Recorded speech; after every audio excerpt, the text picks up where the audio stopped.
जी का खालसा वाहिगुरु जी की फतेह। किताब 1984 सिख कतलेआम दा सच। लेखक जरनैल सिंह। पत्रकार कतलेआम ਅਤੇ मैं 31 ਅਕਤੂਬਰ 1984। 31 ਅਕਤੂਬਰ 1984 ਜੂਨ 1984 ਵਿੱਚ ਗੁਰੂ ਅਰਜਨ ਦੇਵ ਜੀ ਦੇ ਸ਼ਹੀਦੀ ਪੁਰਬ ਤੇ ਆਪਰੇਸ਼ਨ ਬਲੂ ਸਟਾਰ ਦੌਰਾਨ ਭਾਰਤੀ ਫੌਜ ਦੇ ਸ੍ਰੀ ਹਰਿਮੰਦਰ ਸਾਹਿਬ ਵਿੱਚ ਦਾਖਲ ਹੋਣ ਤੋਂ ਆਹਤ 2 ਸਿੱਖ ਸੁਰੱਖਿਆ ਕਰਮੀਆਂ ਨੇ ਪ੍ਰਧਾਨ ਮੰਤਰੀ ਇੰਦਰਾ ਗਾਂਧੀ ਨੂੰ ਗੋਲੀ ਮਾਰ ਦਿੱਤੀ ਸੀ। ਘਰ ਵਿੱਚ ਪਿਤਾ ਜੀ ਦੇ ਚਿਹਰੇ ਤੇ ਚਿੰਤਾ ਦੀਆਂ ਲਕੀਰਾਂ ਸਾਫ਼ ਨਜ਼ਰ ਆ ਰਹੀਆਂ ਸਨ।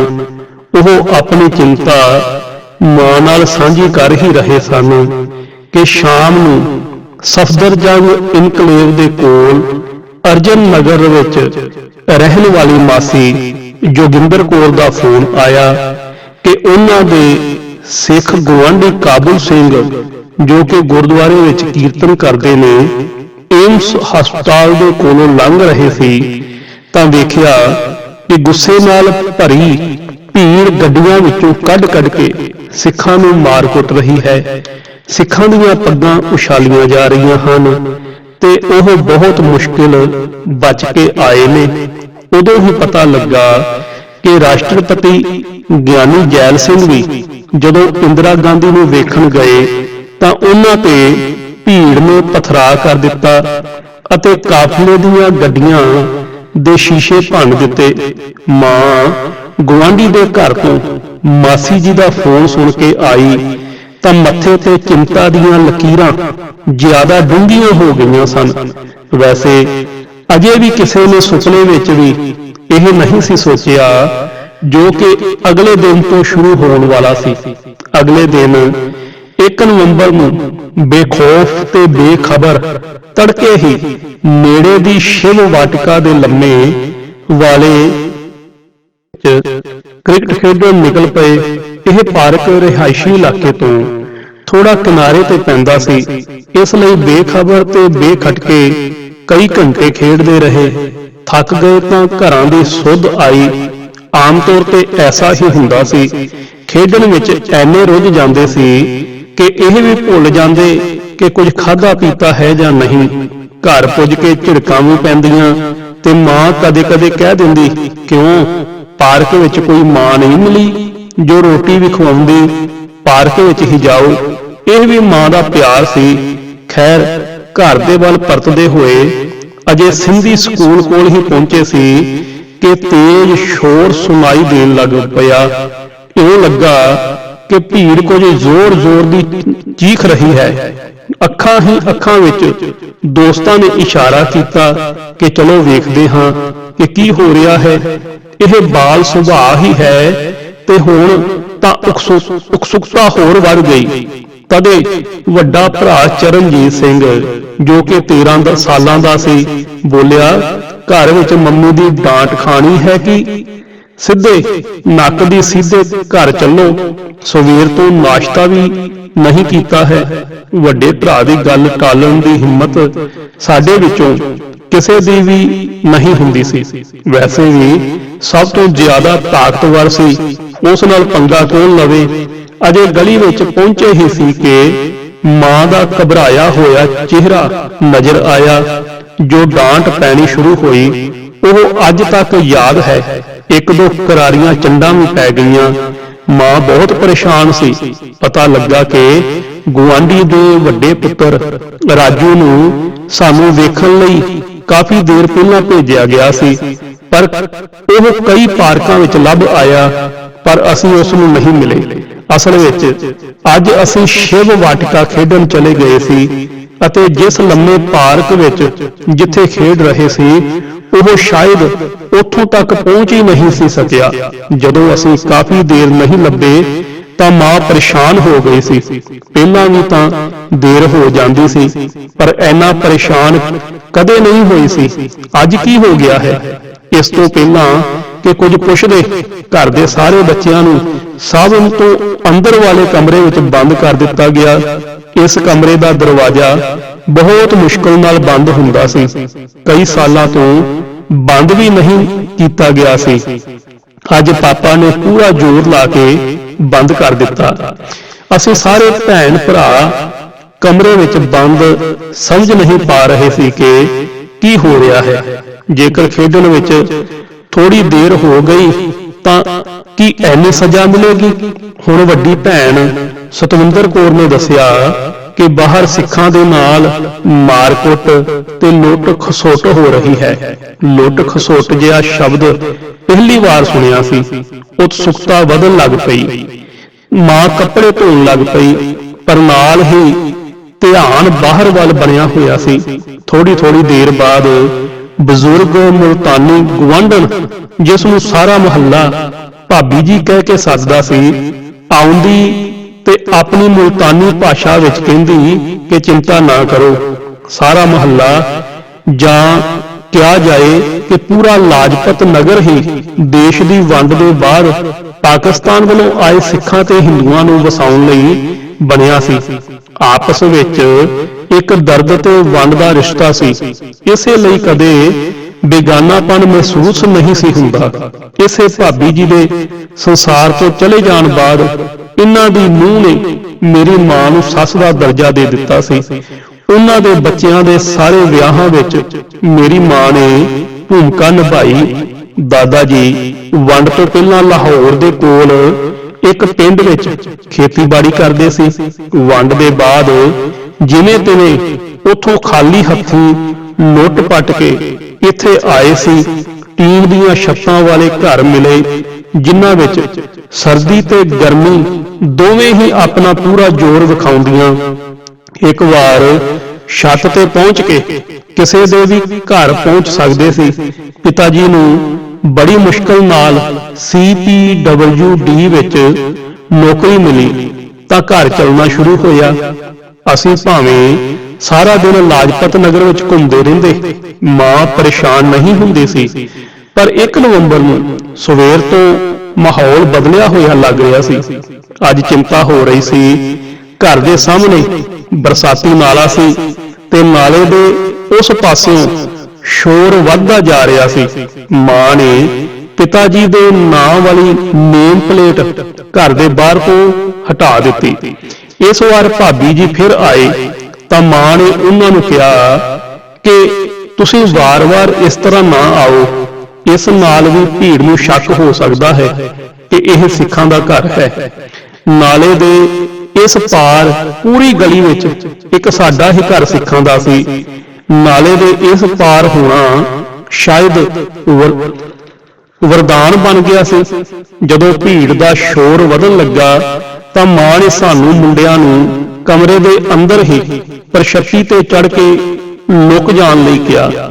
ਅਸੀਂ ਹੈਰਾਨ ਕਿ ਵੈਸੇ ਕਦੇ ਲੁਕਾ ਛਿਪੀ ਖੇਡਦੇ ਹੋਏ ਪਰਛੱਤੀ ਤੇ ਚੜ੍ਹ ਜਾਓ ਤਾਂ ਬਹੁਤ ਡਾਂਟ ਪੈਂਦੀ ਹੈ, ਪਰ ਹੁਣ ਖੁਦ ਹੀ ਕਹਿ ਰਹੇ ਨੇ ਕਿ ਕਾਫੀ ਦੇਰ ਤੱਕ ਅਸੀਂ ਛੋਟੇ ਤਿੰਨੇ ਭਰਾ ਉਸ ਦਮ ਘੁੱਟਣ ਵਾਲੀ ਪਰਛੱਤੀ ਤੇ ਲੁਕ ਰਹੇ। ਵੱਡੇ ਭਰਾ ਜਸਬੀਰ ਸਿੰਘ ਨੂੰ ਕਿਸੇ ਹੋਰ ਗੁਆਂਢੀ ਦੇ ਘਰ ਭੇਜ ਦਿੱਤਾ ਗਿਆ ਸੀ। ਬਹੁਤ ਦੇਰ ਤੱਕ ਬੰਦ ਰਹਿਣ ਕਰਕੇ ਸਾਹ ਘੁੱਟ ਰਿਹਾ ਸੀ, ਪਰ ਅੱਜ ਮਾਂ ਰੋਟੀ ਦੇਣਾ ਵੀ ਭੁੱਲ ਗਈ। ਸਵੇਰੇ ਨਾਸ਼ਤਾ ਵੀ ਨਹੀਂ ਸੀ ਕੀਤਾ। ਭੁੱਖ ਦੇ ਮਾਰੇ ਪੇਟ ਵਿੱਚ ਚੂਹੇ ਉਛਲ ਕੁੱਦ ਕਰ ਰਹੇ ਸਨ। ਅਜੇ ਕਮਰੇ ਵਿੱਚ ਬੰਦ ਹੀ ਸੀ ਕਿ ਭਾਬੀ ਫਿਰ ਆ ਗਈ। ਦੱਸਿਆ ਕਿ ਗੁਰਦੁਆਰੇ ਨੂੰ ਅੱਗ ਲਾ ਦਿੱਤੀ ਹੈ ਅਤੇ ਸਿੱਖਾਂ ਦੀਆਂ ਦੁਕਾਨਾਂ ਨੂੰ ਵੀ ਲੁੱਟ ਕੇ ਅੱਗ ਲਾਈ ਜਾ ਰਹੀ ਹੈ। ਭਾਬੀ ਨੇ ਗੁਆਂਢੀਆਂ ਦੇ ਇੱਕ ਮੁੰਡੇ ਨੂੰ ਜੁੱਤਿਆਂ ਦੇ ਡੱਬੇ ਲਿਆਉਂਦੇ ਹੋਏ ਵੇਖਿਆ ਸੀ। ਉਹ ਸੈਂਟਰਲ ਮਾਰਕੀਟ ਵਿੱਚ ਵੋਲਗਾ ਵਾਲੇ ਸਰਦਾਰ ਜੀ ਦੀ ਲੁੱਟੀ ਜਾ ਰਹੀ ਦੁਕਾਨ ਵਿੱਚੋਂ ਆਪਣੇ ਲਈ 20 ਜੋੜੇ ਜੁੱਤੇ ਲੈ ਆਇਆ ਸੀ। ਇਹ ਗੱਲ ਵੱਖਰੀ ਸੀ ਕਿ ਜਦੋਂ ਸਾਰੇ ਡੱਬਿਆਂ ਵਿੱਚੋਂ ਇੱਕ ਪੈਰ ਦਾ ਹੀ ਜੁੱਤਾ ਨਿਕਲਿਆ ਤਾਂ ਬਹੁਤ ਸ਼ਰਮਿੰਦਾ ਹੋਇਆ। ਗੁਆਂਢੀ ਲੁੱਟਣ ਵਾਲਿਆਂ ਵਿੱਚ ਸ਼ਾਮਲ ਨਹੀਂ ਸੀ, ਪਰ ਕੁਝ ਮੁੰਡੇ ਲੱਗੇ ਹੱਥ ਮਾਲ ਸਾਫ਼ ਕਰਨ ਵਿੱਚ ਜ਼ਰੂਰ ਜੁਟ ਗਏ ਸਨ। ਦੇਰ ਰਾਤ ਸਾਨੂੰ ਪ੍ਰਸ਼ਪਤੀ ਤੋਂ ਉਤਰਨ ਲਈ ਕਿਹਾ ਗਿਆ। ਹੁਣ ਸਭ ਤੋਂ ਵੱਡੇ ਭਰਾ ਗੁਰਚਰਨ ਸਿੰਘ, ਜਿਸ ਦੀ ਬਚਪਨ ਵਿੱਚ ਹੀ ਇੱਕ ਲੱਤ ਪੋਲੀਓ ਕਰਕੇ ਖਰਾਬ ਹੋ ਗਈ ਸੀ, ਨੇ ਨਿਵਾਸਪੁਰੀ ਜਾਣ ਦੀ ਠਾਣ ਲਈ। ਨਿਵਾਸਪੁਰੀ ਵਿੱਚ ਪਿਤਾ ਜੀ ਨੂੰ ਹਾਲ ਵਿੱਚ ਹੀ ਸਰਕਾਰੀ ਕੁਆਟਰ ਮਿਲਿਆ ਸੀ ਤੇ ਗੁਰਚਰਨ ਉੱਥੇ ਰਹਿ ਕੇ ਹੀ ਪੜ੍ਹਾਈ ਲਿਖਾਈ ਕਰ ਰਿਹਾ ਸੀ। ਪੋਲੀਓ ਤੋਂ ਗ੍ਰਸਤ ਹੋਣ ਤੋਂ ਬਾਅਦ ਉਹ ਪੜ੍ਹਾਈ ਵਿੱਚ ਮਿਹਨਤ ਕਰ ਰਿਹਾ ਸੀ ਤੇ B.Com ਦੇ ਬਾਅਦ ਹੁਣ ਕੰਪਨੀ ਸੈਕਟਰੀ ਬਣਨ ਦੀ ਤਿਆਰੀ ਵਿੱਚ ਸੀ। ਘਰ ਵਾਲਿਆਂ ਨੇ ਬਹੁਤ ਸਮਝਾਇਆ ਕਿ ਹਾਲਾਤ ਖਰਾਬ ਨੇ ਤੇ ਇਸ ਲਈ ਅੱਜ ਰਾਤ ਇੱਥੇ ਘਰ ਵਿੱਚ ਹੀ ਰਹਿ ਜਾਏ। ਇਸ ਤੇ ਉਸਨੇ ਕਿਹਾ ਕਿ ਮੈਂ ਵਿਕਲਾਂਗ ਵਿਅਕਤੀ ਹਾਂ ਤੇ 3 ਪਹੀਏ ਵਾਲੀ ਸਾਈਕਲ ਤੇ ਜਾ ਰਿਹਾ ਹਾਂ, ਭਲਾ ਮੈਨੂੰ ਕੋਈ ਕੀ ਕਹੇਗਾ। ਉਹਨਾਂ ਨੂੰ ਇਹ ਅਹਿਸਾਸ ਨਹੀਂ ਸੀ ਕਿ ਜਦੋਂ ਵਹਿਸ਼ੀਪਨ ਸਿਰ ਤੇ ਚੜ੍ਹਦਾ ਹੈ ਤਾਂ ਭੀੜ ਇਹ ਭੁੱਲ ਜਾਂਦੀ ਹੈ ਕਿ ਸਾਹਮਣੇ ਵਾਲਾ ਵਿਕਲਾਂਗ ਹੈ ਜਾਂ ਨਹੀਂ। 3 ਪਹੀਏ ਵਾਲੀ ਸਾਈਕਲ ਤੇ ਹੋਵੇ ਜਾਂ 4 ਪਹੀਏ ਵਾਲੀ ਗੱਡੀ ਤੇ, ਘਰ ਤੋਂ ਥੋੜੀ ਦੂਰ ਜਾਂਦਿਆਂ ਹੀ ਉਹਨਾਂ ਤੇ ਹਮਲਾ ਹੋ ਗਿਆ। ਉਹਨਾਂ ਦੀ 3 ਪਹੀਏ ਵਾਲੀ ਸਾਈਕਲ ਨੂੰ ਪਲਟ ਦਿੱਤਾ। ਉਹ ਭੱਜ ਨਹੀਂ ਸਕਦੇ ਸੀ। ਪੱਗ ਲਾ ਦਿੱਤੀ ਤੇ ਭੀੜ ਨੇ ਡਾਂਗਾ ਨਾਲ ਮਾਰਨਾ ਸ਼ੁਰੂ ਕਰ ਦਿੱਤਾ। ਬੁਰੀ ਤਰ੍ਹਾਂ ਕੁੱਟਦੇ ਰਹੇ ਪਰ ਕੋਈ ਬਚਾਉ ਨਾ ਆਇਆ। ਬਾਅਦ ਵਿੱਚ ਲੋਕਲ ਲੋਕਾਂ ਨੇ ਸਾਈਕਲ ਸਿੱਧੀ ਕਰਕੇ ਉਹਨਾਂ ਨੂੰ ਬਿਠਾਇਆ। ਹੁਣ ਉਹ ਸਰੀਰ ਤੇ ਦਿਲ ਤੇ ਡੂੰਘੀਆਂ ਚੋਟਾਂ ਖਾ ਕੇ ਜਿਵੇਂ ਤੇ ਘਰ ਪਰਤ ਆਏ। ਕਈ ਦਿਨਾਂ ਤੱਕ ਸਦਮੇ ਵਿੱਚ ਰਹੇ। ਮੈਨੂੰ ਅੱਜ ਤੱਕ ਉਹਨਾਂ ਲੋਕਾਂ ਦੀ ਮਾਨਸਿਕਤਾ ਤੇ ਹੈਰਾਨੀ ਹੁੰਦੀ ਹੈ ਜੋ ਕਿਸੇ ਅਪਾਹਿਜ ਵਿਅਕਤੀ ਨੂੰ ਬਿਨਾਂ ਕਿਸੇ ਕਸੂਰ ਐਵੇਂ ਮਾਰ ਤੱਕ ਸਕਦੇ ਸੀ। ਰੱਬ ਦਾ ਨਾਂ ਲੈਂਦੇ ਲੈਂਦੇ ਦਿਨ ਬੀਤਿਆ ਤਾਂ ਅਗਲੇ ਦਿਨ ਸਵੇਰੇ ਮਾਸੀ ਜੀ ਦਾ ਫਿਰ ਫੋਨ ਆਇਆ ਕਿ ਹਯਾਤ ਹੋਟਲ ਤੇ ਟੈਕਸੀ ਸਟੈਂਡ ਤੇ ਮਾਂ ਦੇ ਛੋਟੇ ਭਰਾ ਤੇ ਸਾਡੇ ਮਾਮਾ ਗੁਲਜ਼ਾਰ ਸਿੰਘ ਤੇ ਹੋਰ ਸਿੱਖ ਡਰਾਈਵਰਾਂ ਤੇ ਭੀੜ ਨੇ ਹਮਲਾ ਕੀਤਾ ਸੀ। ਮਾਮਾ ਜੀ ਉੱਥੇ ਆਪਣੀ ਟੈਕਸੀ ਚਲਾਉਂਦੇ ਸੀ ਜੋ ਕਿ ਨਾਨਾ ਜੀ ਨੇ ਆਪਣੀ ਸਾਰੀ ਜਮ੍ਹਾਂ ਪੂੰਜੀ ਖਰਚ ਕੇ ਉਹਨਾਂ ਨੂੰ ਲੈ ਕੇ ਦਿੱਤੀ ਸੀ। ਨਾਨਾ ਜੀ ਵੰਡ ਤੋਂ ਪਹਿਲਾਂ ਬਲੂਚਿਸਤਾਨ ਵਿੱਚ ਕੰਮ ਕਰਕੇ ਆਏ ਸੀ। ਦੰਗਾਈਆਂ ਨੇ ਬਹੁਤ ਮਾਰਿਆ, ਸਾਰੇ ਕੱਪੜੇ ਖੂਨ ਨਾਲ ਭਰ ਗਏ ਤਾਂ ਦੰਗਾਈ ਮਰਿਆ ਹੋਇਆ ਸਮਝ ਕੇ ਛੱਡ ਗਏ। ਮਾਮਾ ਜੀ ਤਕੜੇ ਜਵਾਨ ਸੀ। ਜੇਕਰ 4-5 ਦੰਗਾਈ ਵੀ ਰਹੇ ਹੁੰਦੇ ਤਾਂ ਇਕੱਲਿਆਂ ਹੀ ਨਿਬੜ ਲੈਂਦੇ, ਪਰ ਭੀੜ ਦਾ ਹਜੂਮ ਸੈਂਕੜਿਆਂ ਵਿੱਚ ਸੀ। ਬੁਰੀ ਤਰ੍ਹਾਂ ਜ਼ਖਮੀ ਹੋਣ ਦੇ ਬਾਵਜੂਦ ਸਰਕਾਰੀ ਹਸਪਤਾਲ ਲੈ ਕੇ ਜਾਣ ਤਾਂ ਕੋਈ ਹਾਲ ਨਹੀਂ ਸੀ। ਸਭ ਤੋਂ ਨੇੜੇ ਏਮਸ ਪੈਂਦਾ ਸੀ, ਪਰ ਏਮਸ ਵਿੱਚ ਤਾਂ ਰਾਸ਼ਟਰਪਤੀ ਦੇ ਕਾਫਲੇ ਤੇ ਹੀ ਹਮਲਾ ਹੋ ਗਿਆ ਸੀ। ਆਮ ਸਿੱਖ ਦੀ ਕੀ ਹੈਸੀਅਤ ਪਤਾ ਕੀਤਾ ਤਾਂ ਪਾਇਆ ਕਿ ਸਰਕਾਰੀ ਹਸਪਤਾਲਾਂ ਵਿੱਚ ਸਿੱਖ ਮਰੀਜ਼ਾਂ ਨੂੰ ਦਾਖਲ ਹੀ ਨਹੀਂ ਕੀਤਾ ਜਾ ਰਿਹਾ। ਮਨੁੱਖਤਾ ਇੰਨੀ ਹੇਠਾਂ ਡਿੱਗ ਚੁੱਕੀ ਸੀ ਕਿ ਸਰਕਾਰੀ ਹਸਪਤਾਲਾਂ ਨੇ ਆਪਣੇ ਬਰਨਿੰਗ ਵਾਰਡ ਹੀ ਬੰਦ ਕਰ ਦਿੱਤੇ। ਦਿੱਲੀ ਵਿੱਚ ਸਿੱਖਾਂ ਨੂੰ ਟਾਇਰ ਪਾ ਕੇ ਸਾੜਿਆ ਜਾ ਰਿਹਾ ਸੀ ਤੇ ਜੇਕਰ ਕੋਈ ਵਿਚਾਰਾ ਸੜੇ ਹੋਏ ਜ਼ਖਮੀ ਸਿੱਖ ਨੂੰ ਆਪਣੀ ਜਾਨ ਜੋਖਮ ਵਿੱਚ ਪਾ ਕੇ ਸਰਕਾਰੀ ਹਸਪਤਾਲ ਵਿੱਚ ਪਹੁੰਚ ਵੀ ਜਾਂਦਾ ਤਾਂ ਬਰਨਿੰਗ ਵਾਰਡ ਬੰਦ ਹੋਣ ਦੀ ਗੱਲ ਕਹਿ ਕੇ ਹਸਪਤਾਲ ਦੇ ਬੂਹੇ ਤੋਂ ਹੀ ਮੋੜ ਦਿੱਤਾ ਜਾਂਦਾ। ਇਸ ਤਰ੍ਹਾਂ ਦੇ ਸੜੇ ਹੋਏ ਸੈਂਕੜੇ ਜ਼ਖਮੀ ਸਿੱਖ ਜੋ ਹਸਪਤਾਲ ਦੇ ਬੂਹੇ ਤੋਂ ਪਰਤਾ ਦਿੱਤੇ ਗਏ, ਵਾਪਸ ਘਰ ਜਾਂਦੇ ਹੋਏ ਕਤਲੇਆਮ ਦੇ ਸ਼ਿਕਾਰ ਹੋ ਗਏ ਸੀ। ਡਾਕਟਰੀ ਉੱਤੇ ਵੀ ਫਿਕਰੂਪਨ ਹਾਵੀ ਹੋ ਚੁੱਕਾ ਸੀ। ਸ਼ਾਇਦ ਹਸਪਤਾਲ ਪ੍ਰਬੰਧਕਾਂ ਨੂੰ ਲੱਗ ਰਿਹਾ ਸੀ ਕਿ ਜਦੋਂ ਸਰਕਾਰ, ਪ੍ਰਸ਼ਾਸਨ ਅਤੇ ਪੁਲਿਸ ਸਿੱਖਾਂ ਦੇ ਖਿਲਾਫ ਹੈ ਤਾਂ ਸਰਕਾਰੀ ਹਸਪਤਾਲ ਕਿਵੇਂ ਉਹਨਾਂ ਦੇ ਨਾਲ ਹੋ ਸਕਦੇ ਹਨ। ਸਰਦਾਰ ਤਾਂ ਗਦਾਰ ਨੇ ਤੇ ਇਹਨਾਂ ਦਾ ਇਲਾਜ ਕਰਨਾ ਦੇਸ਼ ਦੇ ਖਿਲਾਫ ਹੋਵੇਗਾ। ਮਾਸੀ ਨੇ ਮਾਮਾ ਜੀ ਨੂੰ ਆਪਣੇ ਘਰ ਵਿੱਚ ਹੀ ਰੱਖ ਲਿਆ। ਹਸਪਤਾਲ ਲੈ ਕੇ ਜਾ ਨਹੀਂ ਸੀ ਸਕਦੇ, ਡਾਕਟਰ ਇਲਾਜ ਕਰੇਗਾ ਨਹੀਂ।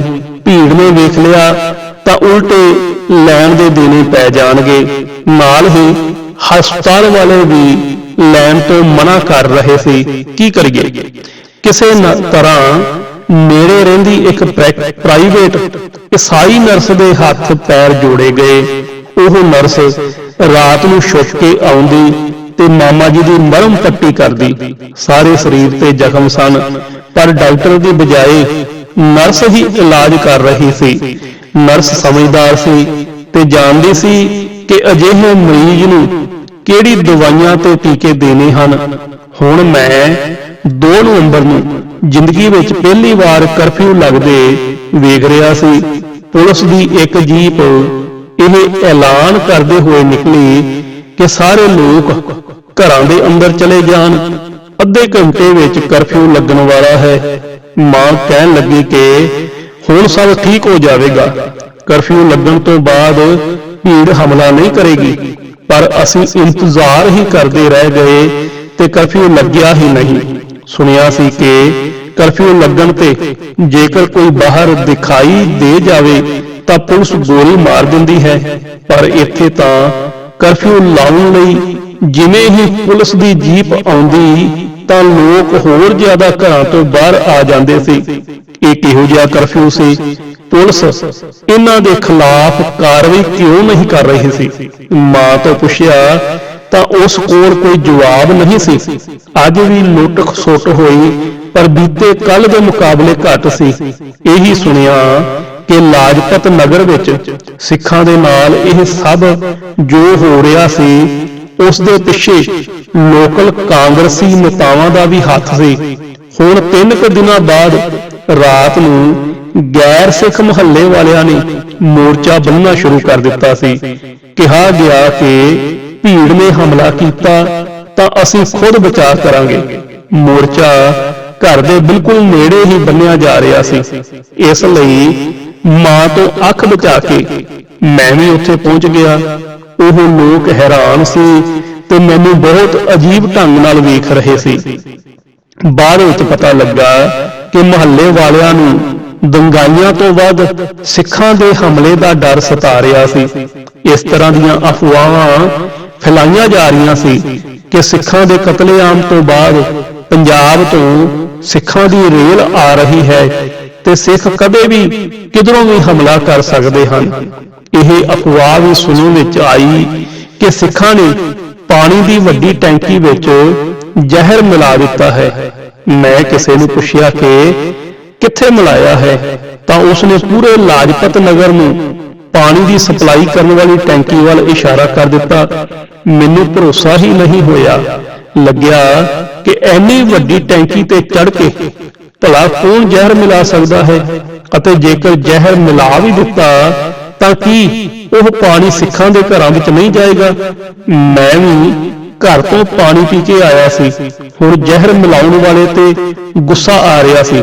ਬਾਅਦ ਵਿੱਚ ਪਤਾ ਲੱਗਾ ਕਿ ਇਹ ਸਿਰਫ ਅਫਵਾਹ ਸੀ ਤਾਂ ਕਿ ਸਿੱਖਾਂ ਦੇ ਪ੍ਰਤੀ ਹਮਦਰਦੀ ਹੀ ਨਾ ਪੈਦਾ ਹੋ ਸਕੇ। 3-4 ਦਿਨਾਂ ਬਾਅਦ ਸਕੂਲ ਗਿਆ ਤਾਂ ਗੁਰਦੁਆਰਾ ਸਾਹਿਬ ਨੂੰ ਹੋਇਆ ਨੁਕਸਾਨ ਵੇਖ ਕੇ ਮੈਂ ਰੋ ਪਿਆ। ਸਕੂਲ ਵਿੱਚ ਵੀ ਕਤਲੇਆਮ ਦੀਆਂ ਗੱਲਾਂ ਹੁੰਦੀਆਂ। ਜਦੋਂ ਗੁਰੂ ਨਾਨਕ ਸਾਹਿਬ ਦਾ ਪ੍ਰਕਾਸ਼ ਪੁਰਬ ਆਇਆ ਤਾਂ ਇਸ ਵਾਰ ਪ੍ਰਭਾਤ ਫੇਰੀਆਂ ਵੀ ਨਹੀਂ ਕੱਢੀਆਂ ਗਈਆਂ। ਇਸੇ ਦੌਰਾਨ ਜਮਨਾ ਪਾਰ ਹੋਏ ਸਿੱਖਾਂ ਦੇ ਕਤਲੇਆਮ ਦੀਆਂ ਦਰਦਨਾਕ ਕਹਾਣੀਆਂ ਵੀ ਪਤਾ ਲੱਗਣ ਲੱਗੀਆਂ, ਜੋ ਬਹੁਤ ਚੋਟ ਪਹੁੰਚਾ ਰਹੀਆਂ ਸਨ। ਸਿੱਖ ਇਹਨਾਂ ਦੰਗਿਆਂ ਤੋਂ ਲੰਮੇ ਸਮੇਂ ਤੱਕ ਗਹਿਰੇ ਸਦਮੇ ਵਿੱਚ ਰਹੇ। ਸਿੱਖ ਖੁਦ ਨੂੰ ਇੱਕ ਮਾਰਸ਼ਲ ਕੌਮ ਮੰਨਦੇ ਹਨ ਤੇ ਐਸੇ ਵਿੱਚ ਇਸ ਤਰ੍ਹਾਂ ਹਜ਼ਾਰਾਂ ਨਿਰਦੋਸ਼ ਸਿੱਖਾਂ ਦਾ ਕਤਲੇਆਮ ਹੋ ਜਾਣ ਨੂੰ ਉਹ ਬਰਦਾਸ਼ਤ ਨਹੀਂ ਕਰ ਪਾ ਰਹੇ ਸੀ। ਹਾਂ, ਹੁਣ ਗੁਰਦੁਆਰਿਆਂ ਦੀ ਸੁਰੱਖਿਆ ਲਈ ਨੌਜਵਾਨਾਂ ਦੇ ਜਥੇ ਬਣਾਉਣ ਦੀਆਂ ਗੱਲਾਂ ਹੋਣ ਲੱਗੀਆਂ। ਸਿੱਖ ਉਵੇਂ ਹੀ ਮਹਿਸੂਸ ਕਰ ਰਹੇ ਸੀ ਜਿਵੇਂ ਨਾਜ਼ੀ ਜਰਮਨੀ ਵਿੱਚ ਯਹੂਦੀਆਂ ਨੇ ਮਹਿਸੂਸ ਕੀਤਾ ਹੋਵੇਗਾ। ਜਦੋਂ ਵੀ ਕੋਈ ਸਕਾ ਸੰਬੰਧੀ ਆਉਂਦਾ ਜਾਂ ਕਿਧਰੇ ਵੀ 2 ਸਿੱਖ ਮਿਲਦੇ ਤਾਂ 1984 ਨੂੰ ਛੱਡ ਕੇ ਕੋਈ ਹੋਰ ਗੱਲ ਨਾ ਹੁੰਦੀ। ਕਤਲੇਆਮ ਦੇ ਬਾਅਦ ਜਦੋਂ ਦੀਵਾਲੀ ਆਈ ਤਾਂ ਸ਼ਾਇਦ ਹੀ ਕਿਸੇ ਸਿੱਖ ਨੇ ਆਪਣੇ ਘਰ ਵਿੱਚ ਦੀਵਾ ਬਾਲਿਆ ਹੋਵੇਗਾ। ਜਦੋਂ ਦਿਲ ਬਲ ਰਹੇ ਸੀ ਤਾਂ ਭਲਾ ਕੌਣ ਦੀਵਾਲੀ ਮਨਾਉਂਦਾ?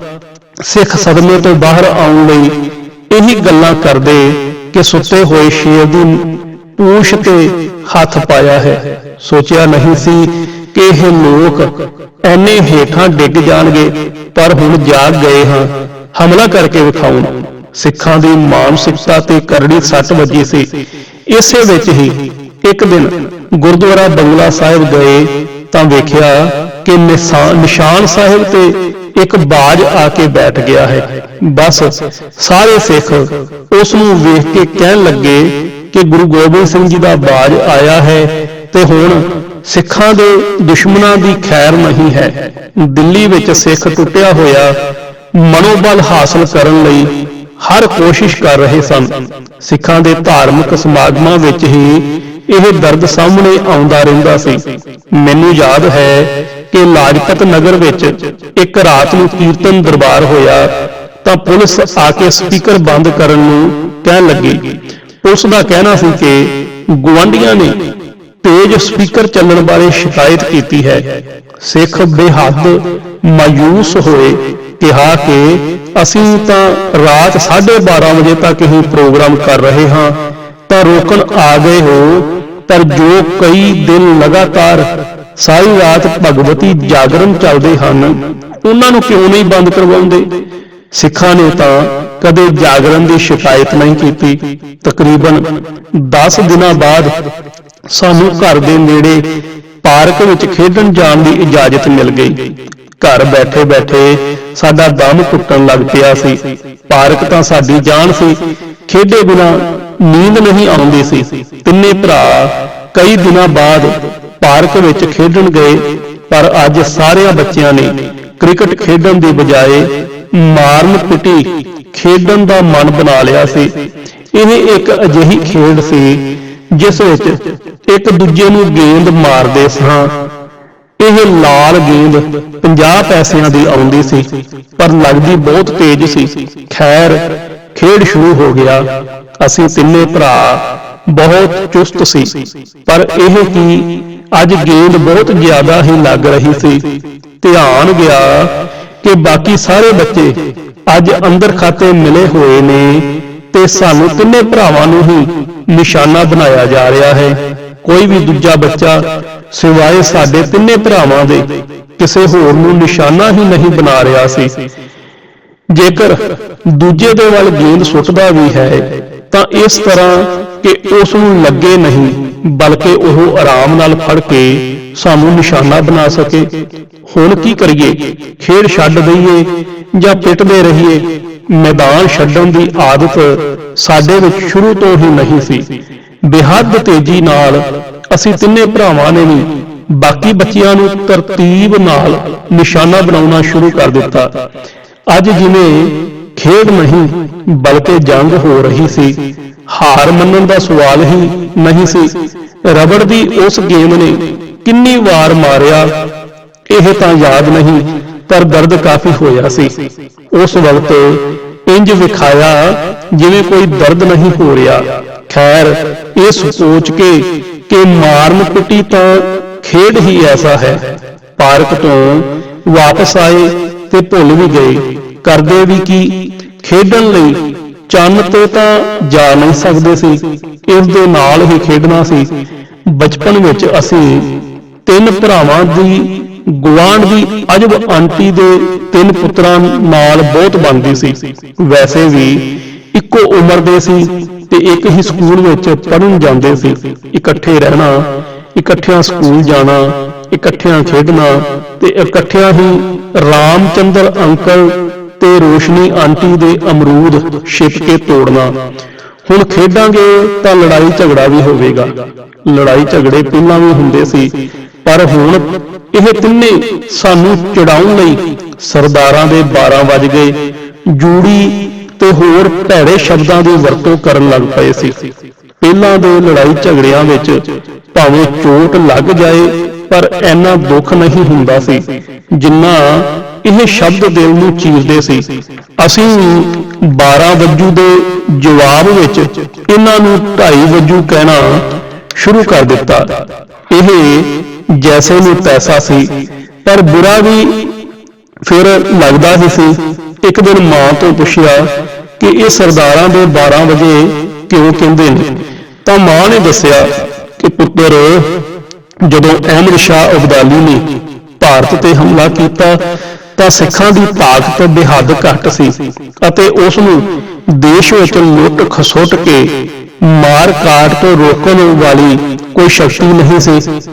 ਉਸੇ ਨੇ ਮਰਾਠਿਆਂ ਨੂੰ ਵੀ ਮਾਤ ਦਿੱਤੀ ਸੀ, ਤਾਂ ਸਿੱਖਾਂ ਨੇ ਗੋਰੀਲਾ ਯੁੱਧ ਅਪਣਾਇਆ ਅਤੇ ਅਬਦਾਲੀ ਦੇ ਵਾਪਸ ਆਉਣ ਤੇ ਉਸ ਦੇ ਕਾਫਲੇ ਉੱਤੇ ਹਮਲਾ ਕਰਕੇ ਦੇਸ਼ ਦਾ ਮਾਲ ਅਸ਼ਬਾਬ ਤੇ ਬੰਦੀ ਬਣਾਈਆਂ ਹੋਈਆਂ ਕੁੜੀਆਂ ਨੂੰ ਛਡਾਉਣ ਦੀ ਰਣਨੀਤੀ ਬਣਾਈ। ਸਿੱਖ ਘੱਟ ਸਨ, ਇਸ ਲਈ ਰਾਤ ਦੇ 12 ਵਜੇ ਇਹਨਾਂ ਦੇ ਸੋ ਜਾਣ ਤੇ ਕਾਫਲੇ ਉੱਤੇ ਹਮਲਾ ਕਰਦੇ ਅਤੇ ਖਜ਼ਾਨੇ ਤੇ ਕੁੜੀਆਂ ਨੂੰ ਛੁਡਾ ਲੈਂਦੇ। ਅਬਦਾਲੀ ਇਹਨਾਂ ਕੁੜੀਆਂ ਨੂੰ ਕਾਬਲ ਕੰਧਾਰ ਦੇ ਬਾਜ਼ਾਰਾਂ ਵਿੱਚ 2-2 ਟਕੇ ਵਿੱਚ ਵੇਚ ਦਿੰਦਾ ਕਰਦਾ ਸੀ। ਅਬਦਾਲੀ ਸਿੱਖਾਂ ਦੇ ਇਹਨਾਂ ਹਮਲਿਆਂ ਤੋਂ ਇੰਨਾ ਗੁੱਸਾ ਹੋ ਗਿਆ ਕਿ ਜਾਂਦੇ ਜਾਂਦੇ ਅੰਮ੍ਰਿਤਸਰ ਦੇ ਹਰਮੰਦਰ ਸਾਹਿਬ ਦੇ ਸਰੋਵਰ ਨੂੰ ਮਿੱਟੀ ਨਾਲ ਭਰ ਦਿੱਤਾ ਤੇ ਕੀਰਤਨ ਬੰਦ ਕਰਾ ਕੇ ਉੱਥੇ ਮੁਜਰਾ ਤੱਕ ਕਰਵਾਇਆ ਸੀ। ਸਿੱਖ ਰਾਤ ਨੂੰ ਹਮਲਾ ਕਰਦੇ ਸੀ, ਇਸ ਲਈ ਹੁਣ ਹਮਲਾਵਰ ਫੌਜ ਨੇ ਕਹਿਣਾ ਸ਼ੁਰੂ ਕਰ ਦਿੱਤਾ ਕਿ ਸਿੱਖਾਂ ਦੇ ਰਾਤ ਨੂੰ 12 ਵੱਜ ਜਾਂਦੇ ਹਨ। ਮਾਂ ਤੋਂ ਇਹ ਸੁਣ ਕੇ ਮਨ ਨੂੰ ਥੋੜੀ ਰਾਹਤ ਮਿਲੀ ਸੀ। ਫਿਰ ਕਿਸੇ ਨੇ 12 ਵਜੇ ਕਿਹਾ ਨਹੀਂ ਤੇ ਆਪਣੀ 12 ਵਜੇ ਦੀ ਕਹਾਣੀ ਸ਼ੁਰੂ। ਹੁਣ ਅਸੀਂ ਚਿੜਨ ਦੀ ਬਜਾਏ ਮਾਣ ਮਹਿਸੂਸ ਕਰਨ ਲੱਗੇ। ਇਸ ਨਾਲ ਚਿੜਾਉਣ ਵਾਲੇ ਨੂੰ ਹੀ ਚਿੜ ਮੱਚ ਜਾਂਦੀ। ਇਸੇ ਦੌਰਾਨ ਇੱਕ ਦਿਨ ਗਵਾਂਢ ਦੇ ਗੁਲਸ਼ਨ, ਜਿਸ ਨੂੰ ਅਸੀਂ ਟੀਟੂ ਵੀ ਕਹਿੰਦੇ ਸੀ, ਨਾਲ ਖੇਡ ਵਿੱਚ ਝਗੜਾ ਹੋ ਗਿਆ। ਗਲਤੀ ਉਸ ਦੀ ਸੀ, ਪਰ ਅੱਜ ਉਸ ਦੇ ਤੇਵਰ ਬਦਲੇ ਹੋਏ ਸੀ। ਜੋ ਗੱਲ ਉਸਨੇ ਕਹੀ ਉਸ ਤੇ ਭਰੋਸਾ ਨਹੀਂ ਹੋ ਰਿਹਾ ਸੀ। ਉਹ ਕਹਿ ਰਿਹਾ ਸੀ, ਅਗਰ ਜ਼ਿਆਦਾ ਬੋਲੋਗੇ ਤਾਂ ਉਹਨਾਂ ਨੂੰ ਬੁਲਾ ਲਵਾਂਗਾ ਜਿਨ੍ਹਾਂ ਨੇ 31 ਅਕਤੂਬਰ ਤੇ 1 ਨਵੰਬਰ ਨੂੰ ਸਿੱਖਾਂ ਨੂੰ ਮਾਰਿਆ ਹੈ। ਕਤਲੇਆਮ ਵਿੱਚ ਤਾਂ ਤੁਹਾਡਾ ਘਰ ਬਚ ਗਿਆ, ਪਰ ਹੁਣ ਪੂਰਾ ਪਤਾ ਦੱਸ ਦੇਵਾਂਗਾ। ਅਸੀਂ ਸੁਣ ਰਹਿ ਗਏ। ਟੀਟੂ ਮੇਰੇ ਨਾਲ ਇੱਕ ਹੀ ਕਲਾਸ ਵਿੱਚ ਪੜ੍ਹਦਾ ਹੈ। ਮੇਰੀ ਮਾਂ ਤੇ ਉਸ ਦੀ ਮਾਂ ਪੱਕੀਆਂ ਸਹੇਲੀਆਂ ਨੇ। ਆਪਸ ਵਿੱਚ ਖੇਡਦਿਆਂ ਝਗੜਾ ਤਾਂ ਹੋ ਹੀ ਜਾਂਦਾ ਹੈ। ਅੱਜ ਗਲਤੀ ਵੀ ਉਸੇ ਦੀ ਹੈ, ਪਰ ਇਹ ਕਿਹੋ ਜਿਹੀਆਂ ਧਮਕੀਆਂ ਦੇ ਰਿਹਾ ਹੈ। ਖੈਰ, ਮੈਂ ਵੀ ਕਹਿ ਦਿੱਤਾ ਕਿ ਪਹਿਲਾਂ ਤਾਂ ਸੁੱਤੇ ਹੋਏ ਸ਼ੇਰ ਦੀ ਪੂਛ ਤੇ ਹੱਥ ਰੱਖ ਦਿੱਤਾ ਸੀ, ਪਰ ਹੁਣ ਜਾਗੇ ਹੋਏ ਹਾਂ। ਹੱਥ ਪਾ ਕੇ ਵੇਖਣਾ। ਕੁਝ ਦਿਨਾਂ ਤੋਂ ਸਿੱਖ ਵੀ ਇਸੇ ਤਰ੍ਹਾਂ ਦੀਆਂ ਗੱਲਾਂ ਕਰਨ ਲੱਗ ਪਏ ਸਨ। ਆਪਰੇਸ਼ਨ ਬਲੂ ਸਟਾਰ 1984 ਦਾ ਕਤਲੇਆਮ, ਫਿਰ ਦਿੱਲੀ ਵਿੱਚ ਟ੍ਰਾਂਜਿਸਟਰ ਬੰਬ ਬਲਾਸਟ ਅਤੇ ਪੰਜਾਬ ਵਿੱਚ ਆਏ ਦਿਨ ਅਤਵਾਦੀਆਂ ਦੇ ਹਮਲੇ ਤੇ ਫਰਜ਼ੀ ਇਨਕਾਊਂਟਰਾਂ ਦੀ ਖਬਰਾਂ ਨਾਲ ਮਾਹੌਲ ਬੇਹੱਦ ਵਿਗੜ ਗਿਆ ਸੀ। ਭਲੇ ਹੀ ਮੈਂ ਛੋਟਾ ਸੀ, ਪਰ ਕਿਸੇ ਵੀ ਨਿਰਦੋਸ਼ ਨੂੰ ਮਾਰੇ ਜਾਣ ਦੀ ਗੱਲ ਨਾਲ ਮੇਰਾ ਮਨ ਤੜਪ ਉੱਠਦਾ ਸੀ। ਜਦੋਂ ਕਿਸੇ ਦੀ ਕੋਈ ਗਲਤੀ ਨਾ ਹੋਵੇ ਤਾਂ ਫਿਰ ਭਲਾ ਕੋਈ ਵੀ ਉਸ ਨੂੰ ਕਿਵੇਂ ਮਾਰ ਸਕਦਾ ਹੈ। ਅਸੀਂ ਤਾਂ ਇਹੀ ਸੁਣਦੇ ਪੜ੍ਹਦੇ ਆਏ ਸੀ ਕਿ ਸਿੱਖ ਮੁਗਲਾਂ ਦੇ ਖਿਲਾਫ ਇਸ ਤਰ੍ਹਾਂ ਲੜੇ। ਅੰਗਰੇਜ਼ ਰਾਜ ਦੇ ਖਿਲਾਫ ਸਭ ਤੋਂ ਵੱਧ ਕੁਰਬਾਨੀਆਂ ਦਿੱਤੀਆਂ ਅਤੇ ਪਾਕਿਸਤਾਨ ਤੇ ਚੀਨ ਨਾਲ ਹੋਈਆਂ ਜੰਗਾਂ ਵਿੱਚ ਵੀ ਬਹਾਦਰੀ ਵਿਖਾਈ। ਹੁਣ ਇਹ ਸਿੱਖ ਹੀ ਦੇਸ਼ ਦੇ ਦੁਸ਼ਮਣ ਕਿਵੇਂ ਹੋ ਸਕਦੇ ਹਨ? ਸਰਕਾਰੀ ਤੇ ਪ੍ਰਾਈਵੇਟ ਮੀਡੀਆ ਜਦੋਂ ਵਾਰ-ਵਾਰ ਸਿੱਖ ਅਤਵਾਦੀ ਦਾ ਰਾਗ ਅਲਾਪਦੇ ਤਾਂ ਮਨ ਤੜਪ ਉੱਠਦਾ। ਅਤਵਾਦ ਦੇ ਨਾਲ ਕੀ ਸਿੱਖ ਲਫ਼ਜ਼ ਲਾਉਣਾ ਜ਼ਰੂਰੀ ਹੈ? ਮੁਸਲਿਮ ਅਤਵਾਦੀ ਜਾਂ ਹਿੰਦੂ ਅਤਵਾਦੀ ਕਿਉਂ ਨਹੀਂ ਕਿਹਾ ਜਾਂਦਾ? ਜਦੋਂ ਅਤਵਾਦੀਆਂ ਦੇ ਹੱਥੋਂ ਨਿਰਦੋਸ਼ਾਂ ਦੇ ਮਾਰੇ ਜਾਣ ਬਾਰੇ ਮਾਂ ਨੂੰ ਪੁੱਛਦਾ ਤਾਂ ਮਾਂ ਕਹਿੰਦੀ, ਸੱਚਾ ਸਿੱਖ ਕਿਸੇ ਨਿਰਦੋਸ਼ ਨੂੰ ਨਹੀਂ ਮਾਰ ਸਕਦਾ। ਜੋ ਮਾਰ ਰਹੇ ਨੇ ਉਹ ਸਿੱਖ ਨਹੀਂ ਹੋ ਸਕਦੇ। ਮੈਂ ਆਪਣੀ ਮਾਂ ਦੀ ਦਿੱਤੀ ਗਈ ਇਸ ਸਿੱਖਿਆ ਨੂੰ ਅੱਜ ਵੀ ਮੰਨਦਾ ਹਾਂ। ਜੋ ਵਿਅਕਤੀ ਕਿਸੇ ਨਿਰਦੋਸ਼ ਨੂੰ ਦੁੱਖ ਦਿੰਦਾ ਹੈ ਉਹ ਸਿੱਖ ਨਹੀਂ ਹੋ ਸਕਦਾ। ਸਿੱਖ ਸਿਧਾਂਤ ਦਾ ਆਧਾਰ ਜਪਜੀ ਸਾਹਿਬ ਹੈ। ਅਤੇ ਉਸ ਵਿੱਚ ਕਿਹਾ ਗਿਆ ਹੈ ਕਿ ਧੌਲ ਧਰਮ ਦਇਆ ਕਾ ਪੂਤ, ਧਰਮ ਦਇਆ ਦਾ ਪੁੱਤਰ ਹੈ। ਭਾਵ ਦਇਆ ਧਰਮ ਦਾ ਆਧਾਰ ਹੈ ਤੇ ਜਿਸ ਵਿੱਚ ਦਇਆ ਨਹੀਂ ਹੈ ਉਹ ਸਿੱਖ ਕਿਵੇਂ ਹੋ ਸਕਦਾ ਹੈ। ਜਦੋਂ ਗੁਰੂ ਗੋਬਿੰਦ ਸਿੰਘ ਜੀ ਨੇ ਖਾਲਸਾ ਸਾਜਣ ਲਈ ਸਿਰ ਦੀ ਮੰਗ ਕੀਤੀ ਤਾਂ ਪਹਿਲਾਂ ਦਇਆ ਸਿੰਘ ਹੀ ਅੱਗੇ ਆਏ। ਇਹ ਮਾਤਰ ਸੰਜੋਗ ਨਹੀਂ ਹੋ ਸਕਦਾ ਕਿ ਪਹਿਲਾਂ ਦਇਆ ਅੱਗੇ ਆਈ ਤੇ ਫਿਰ ਧਰਮ ਸਿੰਘ ਤੇ ਹਿੰਮਤ ਸਿੰਘ। ਹਾਂ, ਗੁਰੂ ਗੋਬਿੰਦ ਸਿੰਘ ਜੀ ਨੇ ਇਹ ਵੀ ਕਿਹਾ ਹੈ ਕਿ ਜਦੋਂ ਅੱਤ ਤਾਈ ਸ਼ਾਂਤੀ ਦੇ ਸਾਰੇ ਰਾਹ ਬੰਦ ਕਰਕੇ ਜ਼ੁਲਮ ਤੇ ਉਤਾਰੂ ਹੋ ਜਾਣ ਤਾਂ ਉਸ ਦਾ ਮੁਕਾਬਲਾ ਕਰਨਾ ਜਾਇਜ਼ ਹੈ। ਆਤਮ ਸੁਰੱਖਿਆ ਲਈ ਹਥਿਆਰ ਚੁੱਕਣਾ ਠੀਕ ਹੈ, ਪਰ ਕਿਸੇ ਨਿਰਦੋਸ਼ ਨੂੰ ਮਾਰਨਾ ਓਨਾ ਹੀ ਵੱਡਾ ਅਧਰਮ ਹੈ। ਹੁਣ ਮੈਂ ਗੁਰਦੁਆਰੇ ਦੇ ਸਕੂਲ ਤੋਂ ਸਰਕਾਰੀ ਸਕੂਲ ਵਿੱਚ ਆ ਚੁੱਕਾ ਸੀ। 11ਵੀਂ ਵਿੱਚ ਸਭ ਤੋਂ ਅਵੱਲ ਆਇਆ ਸੀ। ਇਸ ਸਾਲ 12ਵੀਂ ਵਿੱਚ ਬੋਰਡ ਦੀ ਪ੍ਰੀਖਿਆ ਸੀ। ਗੁਰਦੁਆਰੇ ਦੇ ਸਕੂਲ ਵਿੱਚ ਤਾਂ ਮਾਹੌਲ ਵੱਖਰਾ ਸੀ, ਪਰ ਇੱਥੇ ਭੂਗੋਲ ਦਾ ਇੱਕ ਟੀਚਰ ਮੇਰਾ ਨਾਮ ਲੈਣ ਦੀ ਬਜਾਏ ਸੁਣੋ ਸਰਦਾਰ ਕਹਿ ਕੇ ਬੁਲਾਉਂਦਾ। ਪਹਿਲੇ ਗੁਰਦੁਆਰੇ ਦੇ ਸਕੂਲ ਵਿੱਚ ਪੜ੍ਹਿਆ ਸੀ ਤੇ ਉੱਥੇ ਇਸ ਤਰ੍ਹਾਂ ਦੀ ਭਾਸ਼ਾ ਕਦੇ ਨਹੀਂ ਸੁਣੀ ਸੀ। ਇਹ ਬਹੁਤ ਬੁਰਾ ਲੱਗਦਾ ਸੀ। ਪ੍ਰੈਕਟੀਕਲ ਵਿੱਚ ਪੂਰੀ ਕਲਾਸ ਵਿੱਚ ਸਭ ਤੋਂ ਘੱਟ ਨੰਬਰ ਮੈਨੂੰ ਦਿੱਤੇ ਗਏ ਸੀ, ਜਦ ਕਿ ਜਿਨ੍ਹਾਂ ਦੇ ਪਰਚੇ ਮੈਂ ਕਰਵਾਏ ਸੀ ਉਹਨਾਂ ਨੂੰ 30 ਵਿੱਚੋਂ 30 ਮਿਲੇ ਸੀ। ਮੈਨੂੰ ਸਮਝ ਨਹੀਂ ਆ ਰਿਹਾ ਸੀ ਕਿ ਟੀਚਰ ਨੇ ਮੇਰੇ ਨਾਲ ਅਜਿਹਾ ਕਿਉਂ ਕੀਤਾ। ਭੂਗੋਲ ਵਿੱਚ ਅਕਸ਼ਨ ਨਾ ਆਉਣ ਦੇ ਬਾਵਜੂਦ 12ਵੀਂ ਜਮਾਤ ਵਿੱਚ ਚੰਗੇ ਨੰਬਰ ਆਏ। ਇਸ ਲਈ ਨੇੜੇ ਦੇ PGDA ਕਾਲਜ ਵਿੱਚ BA ਰਾਜਨੀਤੀ ਸ਼ਾਸਤਰ ਵਿੱਚ ਦਾਖਲਾ ਲੈ ਲਿਆ। ਕ੍ਰਿਕਟ ਵਿੱਚ ਤਾਂ ਜਾਨ ਵਸਦੀ ਸੀ ਤੇ ਚੰਗੀ ਲੈਗ ਸਪਿਨ ਕਰ ਲੈਂਦਾ ਸੀ। ਇੰਡੀਅਨ 에ਅਰਲਾਈਨਸ ਤੋਂ ਖੇਡਣ ਵਾਲੇ ਜਾਣੇ ਪਛਾਣੇ ਬੱਲੇਬਾਜ਼ ਰਾਜ ਮੋਹਨ ਸਪਿਨ ਪ੍ਰੈਕਟਿਸ ਲਈ ਮੈਨੂੰ ਖਾਸ ਤੌਰ ਤੇ ਸੱਦਿਆ ਕਰਦੇ ਸੀ। DAV ਕਾਲਜ ਕ੍ਰਿਕਟ ਵਿੱਚ ਪੂਰੀ ਦਿੱਲੀ ਵਿੱਚ ਸਭ ਤੋਂ ਉੱਤੇ ਸੀ। ਅਜੇ ਸ਼ਰਮਾ, ਰਮਨ ਲਾਂਬਾ, ਮਨੋਜ ਪ੍ਰਭਾਕਰ, ਅਤੁੱਲ ਵਾਸਨ, ਮਨਿੰਦਰ ਸਿੰਘ, ਮਨੂ ਨਈਅਰ ਤੋਂ ਲੈ ਕੇ तमाम ਖਿਡਾਰੀ ਇਸੇ ਕਾਲਜ ਤੋਂ ਦੇਸ਼ ਦੀ ਟੀਮ ਵਿੱਚ ਗਏ ਸੀ। ਮੈਂ ਵੀ ਇੱਥੇ ਕ੍ਰਿਕਟ ਤੇ ਟੈਨਿਸ ਨੈਟਸ ਤੇ ਜਾਣਾ ਸ਼ੁਰੂ ਕਰ ਦਿੱਤਾ। ਮੈਨੂੰ ਪਹਿਲੇ ਦਿਨ ਤੋਂ ਹੀ ਨਾਪਸੰਦ ਕਰ ਰਿਹਾ ਸੀ।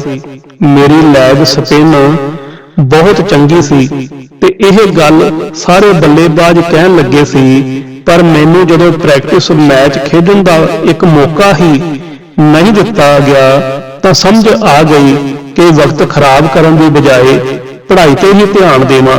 ਕੋਚ ਖੇਡਣ ਨਹੀਂ ਦੇਵੇਗਾ ਤੇ ਪੜ੍ਹਾਈ ਤੋਂ ਵੀ ਗਏ ਤਾਂ ਡੱਬਾ ਗੋਲ ਹੈ। ਇਸੇ ਦੌਰਾਨ ਪੰਜਾਬ ਸਿੱਖ ਤੇ ਅਤਵਾਦ ਨੂੰ ਲੈ ਕੇ ਮੇਰੀ ਬਾਕੀ ਸਾਥੀਆਂ ਨਾਲ ਬਹਿਸ ਵੀ ਹੋ ਜਾਂਦੀ ਸੀ। ਮੈਂ ਉਹਨਾਂ ਨੂੰ ਇਹੀ ਕਹਿੰਦਾ ਸੀ ਕਿ ਸਿੱਖ ਸੱਚਾ ਕਦੇ ਕਿਸੇ ਨਿਰਦੋਸ਼ ਨੂੰ ਨਹੀਂ ਮਾਰ ਸਕਦਾ, ਇਸ ਲਈ ਜੋ ਵੀ ਨਿਰਦੋਸ਼ਾਂ ਦੀ ਹੱਤਿਆ ਕਰਦਾ ਹੈ ਉਹ ਸਿੱਖ ਨਹੀਂ ਹੈ। ਇਸ ਦੇ ਬਾਵਜੂਦ ਮੇਰਾ ਦੋਸਤ ਸਰਵਦਾਨੰਦ ਮਜ਼ਾਕ ਵਿੱਚ ਹੀ ਮੈਨੂੰ ਮਿਲਣ ਤੇ ਕਹਿ ਹੀ ਦਿੰਦਾ, ਕਿਉਂ ਭਾਈ ਅਤਵਾਦੀ ਕੀ ਹਾਲ ਹੈ। ਅਸਲ ਵਿੱਚ ਸਿੱਖਾਂ ਦੇ ਬਾਰੇ ਵਿੱਚ ਇਹਨਾਂ ਦਾ ਧਾਰਨਾ ਸਟੀਰੀਓਟਾਈਪ ਸੀ ਤੇ ਮਾਹੌਲ ਸਿੱਖਾਂ ਦੇ ਖਿਲਾਫ ਬਣਾਇਆ ਜਾ ਰਿਹਾ ਸੀ। ਮੈਂ ਇਹਨਾਂ ਨੂੰ ਸਿੱਖ ਗੁਰੂ ਸਾਹਿਬਾਨ ਦੇ ਸ਼ਾਂਤੀ ਉਪਦੇਸ਼ ਦੇ ਬਾਰੇ ਵਿੱਚ ਪੂਰੀ ਤਰ੍ਹਾਂ ਦੱਸਣ ਦੀ ਕੋਸ਼ਿਸ਼ ਕਰਦਾ ਤੇ ਉਦੋਂ ਤੱਕ ਹਾਰ ਨਹੀਂ ਮੰਨਦਾ ਜਦ ਤੱਕ ਇਹਨਾਂ ਨੂੰ ਚੁੱਪ ਨਾ ਕਰਵਾ ਦਿੰਦਾ। ਜਦੋਂ ਕਦੇ ਇਸ ਤਰ੍ਹਾਂ ਦੀ ਬਹਿਸ ਹੁੰਦੀ ਤਾਂ ਕੁਝ ਖਟਾਸ ਆ ਜਾਂਦੀ ਸੀ। ਇਹਨਾਂ ਦਿਨਾਂ ਵਿੱਚ ਇੱਕ ਦਿਨ ਮੈਨੂੰ ਚਾਂਦਨੀ ਚੌਕ ਦੇ ਨੇੜੇ ਦਿੱਲੀ ਲਾਇਬ੍ਰੇਰੀ ਜਾਣ ਦਾ ਮੌਕਾ ਮਿਲਿਆ। ਇਸ ਲਾਇਬ੍ਰੇਰੀ ਵਿੱਚ ਪਹਿਲੀ ਵਾਰ ਦਹਾਕਿਆਂ ਪੁਰਾਣੇ ਅਖਬਾਰਾਂ ਦਾ ਰਿਕਾਰਡ ਵੇਖਿਆ ਤਾਂ ਹੈਰਾਨ ਰਹਿ ਗਿਆ। ਤੁਰੰਤ ਫੈਸਲਾ ਕੀਤਾ ਕਿ ਇਹ ਵੇਖਿਆ ਜਾਵੇ ਕਿ 1984 ਵਿੱਚ ਸਿੱਖ ਕਤਲੇਆਮ ਦੇ ਵਕਤ ਕਿਹੋ ਜਿਹੀ ਰਿਪੋਰਟਿੰਗ ਹੋਈ ਸੀ। ਘੰਟਿਆਂ ਬੱਧੀ ਅਖਬਾਰਾਂ ਦੇ ਵੱਡੇ ਤੇ ਭਾਰੀ ਭਰਕਮ ਬੰਡਲਾਂ ਨੂੰ ਪਲਟਣ ਦੇ ਬਾਅਦ ਅਫਸੋਸ ਹੋਇਆ ਕਿ ਜਿਵੇਂ ਉਸ ਵਕਤ ਅਖਬਾਰ ਸੁੱਤੇ ਪਏ ਸੀ, ਸਿਵਾਏ ਇੰਡੀਅਨ ਐਕਸਪ੍ਰੈਸ ਤੇ ਜਨ ਸੱਤਾ ਵਿੱਚ ਕੁਝ ਕੁ ਖਬਰਾਂ ਨੂੰ ਛੱਡ ਕੇ ਕੁਝ ਵੀ ਨਹੀਂ ਸੀ। ਇਹਨਾਂ ਅਖਬਾਰਾਂ ਤੋਂ ਐਵੇਂ ਲੱਗਦਾ ਹੀ ਨਹੀਂ ਸੀ ਕਿ 31 ਅਕਤੂਬਰ ਅਤੇ 1-2 ਨਵੰਬਰ ਨੂੰ ਦੇਸ਼ ਦੀ ਰਾਜਧਾਨੀ ਵਿੱਚ 3000 ਸਿੱਖਾਂ ਦਾ ਕਤਲੇਆਮ ਹੋਇਆ। ਹਜ਼ਾਰਾਂ ਘਰ ਤੇ ਦੁਕਾਨਾਂ ਸਾੜ ਕੇ ਸੁਆਹ ਕਰ ਦਿੱਤੀਆਂ ਗਈਆਂ ਹਨ। ਇੰਡੀਆ ਟੂਡੇ ਨੇ 1 ਮਹੀਨੇ ਬਾਅਦ ਜ਼ਰੂਰ ਕੋਈ ਖਬਰਾਂ ਦਿੱਤੀਆਂ ਸੀ। ਟਾਈਮਜ਼ ਆਫ ਇੰਡੀਆ ਦੇ ਸੰਪਾਦਕ ਗਿਰੀ ਲਾਲ ਜੈਨ ਨੇ ਸਿੱਖਾਂ ਦੀ ਮਾਰਕੁੱਟ ਨੂੰ ਸਹੀ ਠਹਿਰਾਉਣ ਵਾਲਾ ਇੱਕ ਲੇਖ ਛਾਪਿਆ, ਜਿਸ ਵਿੱਚ ਕਿਹਾ ਗਿਆ ਸੀ ਕਿ ਇਹ ਹਿੰਦੂਆਂ ਦੇ ਸਬਰ ਦਾ ਪਿਆਲਾ ਭਰ ਜਾਣ ਦਾ ਨਤੀਜਾ ਹੈ। ਹਿੰਦੁਸਤਾਨ ਟਾਈਮਜ਼ ਵਿੱਚ ਵੀ ਅਜਿਹੇ ਲੇਖਾਂ ਨੂੰ ਪ੍ਰਮੁਖਤਾ ਦਿੱਤੀ ਗਈ ਸੀ। ਖੁਸ਼ਵੰਤ ਸਿੰਘ ਦੇ ਬਾਅਦ ਇਸ ਅਖਬਾਰ ਦੇ ਸੰਪਾਦਕ ਬਣੇ NC ਮੈਨਨ ਨੇ ਵੀ ਲਿਖਿਆ ਕਿ ਸਿੱਖ ਗਲਤ ਢੰਗ ਨਾਲ ਸੰਪੰਨ ਬਣੇ ਨੇ, ਹੁਣ ਉਹਨਾਂ ਨੂੰ ਉਹਨਾਂ ਦੀ ਕਰਨੀ ਦਾ ਫਲ ਭੁਗਤਣਾ ਪੈ ਰਿਹਾ ਹੈ। ਇਹਨਾਂ ਦੋਵੇਂ ਲੇਖਾਂ ਦਾ ਜ਼ਿਕਰ ਖੁਸ਼ਵੰਤ ਸਿੰਘ ਨੇ 2004 ਈਸਵੀ ਵਿੱਚ ਆਊਟਲੁੱਕ ਮੈਗਜ਼ੀਨ ਵਿੱਚ ਛਪੇ ਆਪਣੇ ਇੱਕ ਲੇਖ ਵਿੱਚ ਕੀਤਾ ਹੈ। ਮਨ ਸੋਚਣ ਲੱਗਾ ਕਿ ਆਖਰ ਐਸਾ ਕਿਉਂ? ਦੇਸ਼ ਦਾ ਮੀਡੀਆ ਜੋ ਕਿ ਸੁਤੰਤਰ ਹੈ, ਉਸਨੇ ਐਸਾ ਕਿਉਂ ਕੀਤਾ? ਜੇਕਰ ਕਿਧਰੇ ਇੱਕ ਕਤਲ ਵੀ ਹੋ ਜਾਏ ਤਾਂ ਇੰਨੀ ਵੱਡੀ ਖਬਰ ਬਣਾ ਦਿੰਦੇ ਨੇ, ਤਾਂ ਫਿਰ ਇੰਨੇ ਵੱਡੇ ਕਤਲੇਆਮ ਦੀਆਂ ਖਬਰਾਂ ਕਿਉਂ ਨਹੀਂ ਦਿੱਤੀਆਂ ਗਈਆਂ? ਪੱਤਰਕਾਰ ਵੀ ਤਾਂ ਸਮਾਜ ਵਿੱਚੋਂ ਹੀ ਆਉਂਦੇ ਨੇ, ਉਹਨਾਂ ਨੂੰ ਵੀ ਪਤਾ ਹੁੰਦਾ ਹੈ ਕਿ ਕੀ ਹੋ ਰਿਹਾ ਹੈ ਤੇ ਕੀ ਨਹੀਂ। ਹੁਣ ਦਿਲ ਨੇ ਮੀਡੀਆ ਵਿੱਚ ਜਾਣ ਦਾ ਫੈਸਲਾ ਕਰ ਲਿਆ ਸੀ। ਲੱਗਿਆ ਕਿ ਸ਼ਾਇਦ ਮੀਡੀਆ ਵਿੱਚ ਸਿੱਖਾਂ ਦੇ ਪ੍ਰਤੀ ਕੁਝ ਪੱਖਪਾਤ ਹੈ, ਜਾਂ ਫਿਰ ਉਹ ਸਿੱਖਾਂ ਨੂੰ ਚੰਗੀ ਤਰ੍ਹਾਂ ਸਮਝਦੇ ਨਹੀਂ ਹਨ। ਜੇਕਰ ਮੀਡੀਆ ਵਿੱਚ ਜਾ ਕੇ ਇਸ ਧਾਰਨਾ ਨੂੰ ਬਦਲਣ ਦੀ ਕੋਸ਼ਿਸ਼ ਕੀਤੀ ਜਾਵੇ ਤਾਂ ਚੰਗਾ ਹੋਵੇਗਾ। ਇਹ ਸਭ ਕੁਝ ਆਸਾਨ ਨਹੀਂ ਸੀ। BA ਪੂਰੀ ਹੁੰਦਿਆਂ ਹੀ ਕੁਝ ਕੰਮਕਾਜ ਕਰਨ ਦਾ ਦਬਾਅ ਬਣਨ ਲੱਗ ਗਿਆ ਸੀ। ਘਰ ਦੀ ਆਰਥਿਕ ਹਾਲਤ ਕੋਈ ਬਹੁਤੀ ਚੰਗੀ ਨਹੀਂ ਸੀ, ਇੱਥੋਂ ਤੱਕ ਕਿ ਮੇਰੇ ਤੋਂ ਛੋਟੇ ਭਰਾ ਨੇ ਪੜ੍ਹਾਈ ਵਿਚਾਲੇ ਛੱਡ ਕੇ ਕੰਮ ਕਰਨਾ ਸ਼ੁਰੂ ਕਰ ਦਿੱਤਾ ਸੀ। ਮੇਰੇ ਉੱਤੇ ਵੀ ਦਬਾਅ ਵੱਧ ਰਿਹਾ ਸੀ। ਘਰ ਵਾਲਿਆਂ ਨੂੰ ਲੱਗਦਾ ਸੀ ਕਿ ਪੜ੍ਹਨ ਲਿਖਣ ਦੀ ਬਜਾਏ ਕੋਈ ਕੰਮ ਸ਼ੁਰੂ ਕਰਕੇ ਜ਼ਿਆਦਾ ਚੰਗਾ ਹੈ। ਇਸ ਫੇਰ ਵਿੱਚ ਗਰਮੀ ਦੀਆਂ ਛੁੱਟੀਆਂ ਵਿੱਚ ਕਦੇ ਜੀਜਾ ਜੀ ਕੋਲ ਖਰਾਦ ਉੱਤੇ ਕੰਮ ਲਈ ਭੇਜ ਦਿੱਤਾ ਜਾਂਦਾ, ਕਦੇ ਵੱਡੇ ਭਰਾ ਨੇ AC ਦਾ ਕੰਮ ਸਿੱਖਣ ਤੇ ਲਾ ਦਿੱਤਾ। 2 ਮਹੀਨੇ ਤੱਕ ਸਖਤ ਗਰਮੀ ਵਿੱਚ ਕਾਰਾਂ ਵਿੱਚ AC ਲਾਉਣ ਦਾ ਕੰਮ ਵੀ ਕੀਤਾ, ਪਰ ਮੈਂ ਇਸ ਸਭ ਤੋਂ ਦੱਬਣ ਵਾਲਾ ਨਹੀਂ ਸੀ ਤੇ ਮਨ ਪੱਕਾ ਕਰ ਚੁੱਕਾ ਸੀ ਕਿ ਬਣਨਾ ਹੈ ਤਾਂ ਪੱਤਰਕਾਰ। ਖੁਸ਼ਕਿਸਮਤੀ ਇਹ ਰਹੀ ਕਿ ਇਸ ਦੌਰਾਨ ਹਰਸ਼ਦ ਮਹਿਤਾ ਦੇ ਫੇਰ ਵਿੱਚ ਹੀ ਸਹੀ ਸ਼ੇਅਰ ਬਾਜ਼ਾਰ ਬਹੁਤ ਤੇਜ਼ੀ ਨਾਲ ਵਧ ਰਿਹਾ ਸੀ।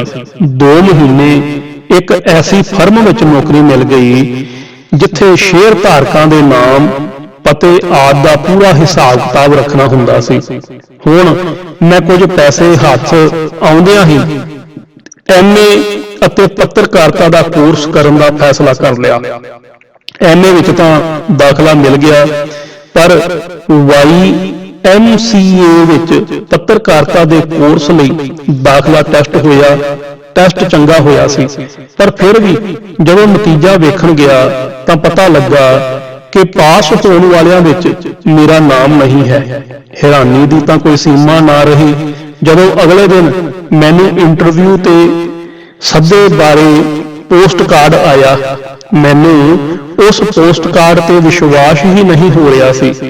ਅੱਜ ਤੱਕ ਸਮਝ ਨਹੀਂ ਸਕਿਆ ਕਿ ਇਹ ਕਿਵੇਂ ਹੋਇਆ। ਜ਼ਰੂਰ ਇਹ ਕੁਦਰਤ ਦੀ ਕੋਈ ਖੇਡ ਸੀ। ਖੈਰ, ਇੰਟਰਵਿਊ ਦੇਣ ਪਹੁੰਚਿਆ ਤਾਂ ਅੱਗੇ UNI ਦੇ BB ਨਾਗਪਾਲ ਬੈਠੇ ਸੀ। ਉਹਨਾਂ ਨੇ ਮੈਨੂੰ ਸਿੱਧਾ ਸਵਾਲ ਹੀ ਪੰਜਾਬ ਵਿੱਚ ਚੱਲ ਰਹੇ ਅਤਵਾਦ ਤੇ ਕੀਤਾ। ਦੱਸੋ, ਪੰਜਾਬ ਵਿੱਚ ਅਤਵਾਦ ਦੇ ਬਾਰੇ ਤੁਹਾਡੇ ਕੀ ਵਿਚਾਰ ਹੈ? ਮੈਨੂੰ ਯਾਦ ਹੈ ਕਿ ਮੈਂ ਉਹਨਾਂ ਨੂੰ 2 ਤੁਕ ਕਿਹਾ ਕਿ ਮੰਗਾਂ ਤੇ ਸ਼ਿਕਾਇਤਾਂ ਜਾਇਜ਼ ਵੀ ਹੋ ਸਕਦੀਆਂ ਨੇ, ਪਰ ਵਿਰੋਧ ਦਾ ਸਹੀ ਤਰੀਕਾ ਅਪਣਾਇਆ ਜਾਣਾ ਚਾਹੀਦਾ ਹੈ। ਹਿੰਸਾ ਇਸ ਸਮੱਸਿਆ ਦਾ ਹੱਲ ਨਹੀਂ ਹੈ। ਨਾਗਪਾਲ ਜੀ ਨੂੰ ਸ਼ਾਇਦ ਮੇਰਾ ਇਹ ਜਵਾਬ ਚੰਗਾ ਲੱਗਾ ਤੇ ਮੈਨੂੰ ਦਾਖਲਾ ਮਿਲ ਗਿਆ। ਹਾਲਾਂਕਿ ਮੈਂ ਸੋਚ ਰਿਹਾ ਸੀ ਕਿ ਬਾਕੀ ਉਮੀਦਵਾਰਾਂ ਨੂੰ ਇਹੀ ਸਵਾਲ ਪੁੱਛਿਆ ਗਿਆ ਹੋਵੇਗਾ। ਪੱਤਰਕਾਰਤਾ ਵਿੱਚ ਆਉਣ ਤੇ ਪੈਰ ਜਮਾਉਣਾ ਬਹੁਤ ਟੇਢੀ ਖੀਰ ਹੈ। ਖਾਸ ਕਰਕੇ ਹਿੰਦੀ ਪੱਤਰਕਾਰਤਾ ਜਿਸ ਤਰ੍ਹਾਂ ਪੱਖਪਾਤਾਂ ਨਾਲ ਭਰੀ ਹੋਈ ਹੈ, ਉਸ ਉੱਤੇ ਇੱਕ ਪੂਰੀ ਕਿਤਾਬ ਲਿਖੀ ਜਾ ਸਕਦੀ ਹੈ। ਇੱਥੇ ਇੰਨਾ ਹੀ ਕਹਿਣਾ ਠੀਕ ਹੋਵੇਗਾ ਕਿ ਜਦੋਂ 2005 ਵਿੱਚ ਨਾਨਾਵਟੀ ਕਮਿਸ਼ਨ ਦੀ ਰਿਪੋਰਟ ਆਈ ਤੇ ਮੈਂ ਉਸ ਦੇ ਆਧਾਰ ਤੇ 3 ਹੀ ਖਬਰਾਂ ਲਿਖੀਆਂ ਸੀ ਤਾਂ ਮੇਰੇ ਬੌਸ ਨੇ ਹੱਥ ਖੜੇ ਕਰ ਦਿੱਤੇ। ਉਹਨਾਂ ਦਾ ਕਹਿਣਾ ਸੀ ਕਿ ਉੱਪਰ ਤੋਂ ਦਬਾਅ ਹੈ। ਹਾਲਾਂਕਿ ਮੈਂ ਖਬਰਾਂ ਨਾਨਾਵਟੀ ਕਮਿਸ਼ਨ ਦੀ ਰਿਪੋਰਟ ਦੇ ਆਧਾਰ ਤੇ ਹੀ ਦੇ ਰਿਹਾ ਸੀ, ਪਰ ਫਿਰ ਵੀ ਹੱਥ ਖੜੇ ਕੀਤੇ ਜਾ ਚੁੱਕੇ ਸਨ। ਕਿਤਾਬ 1984 ਸਿੱਖ ਕਤਲੇਆਮ ਦਾ ਸੱਚ, ਪੱਤਰਕਾਰ ਜਰਨੈਲ ਸਿੰਘ, ਦਿੱਲੀ, ਭਾਗ ਪਹਿਲਾ। ਬਾਕੀ ਅਗਲੇ ਭਾਗ ਵਿੱਚ ਆਵਾਜ਼ ਭਾਈ ਸੰਦੀਪ ਸਿੰਘ ਖਾਲੜਾ। ਵਾਹਿਗੁਰੂ ਜੀ ਕਾ ਖਾਲਸਾ, ਵਾਹਿਗੁਰੂ ਜੀ ਕੀ ਫਤਿਹ।